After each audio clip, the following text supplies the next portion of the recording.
બારડોલીના મશાળમાં પ્રેમ લગ્નની અદાવતમાં માનવતાને શરમાવે તેવી ઘટના। યુવકના પરિવારનું ગામમાં સરઘસ કાઢી થાંભલે બાંધી તાલિબાની સજા અપાઈ। ઉશ્કેરાયેલા હુમલાખોરોએ નિર્દોષ માતા બહેનને પણ બેરહેમ રીતે માર માર્યા।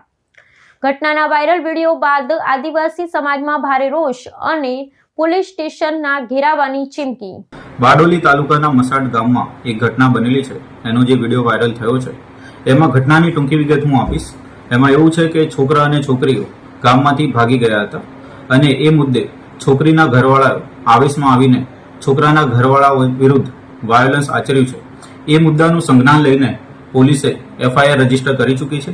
બીએનએસ 191 ની અંદર રાયોટિંગનો મુદ્દો અને SC/ST એટ્રોસિટી એક્ટની અંદર પણ સેક્શન 3 ની કલમો આવરી લીધેલી છે।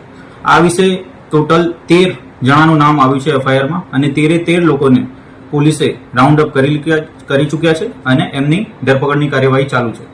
આ જે તપાસ છે DYSP SC/ST cell Chirag Vadodariya પાસે છે। તપાસ અત્યારે ચાલુ છે અને તપાસના જે મુદ્દાઓ આગળ આવશે એની માહિતી પણ તમને આગળ આપવામાં આવશે। Thank you. જય હિન્દ, જય ગુજરાત।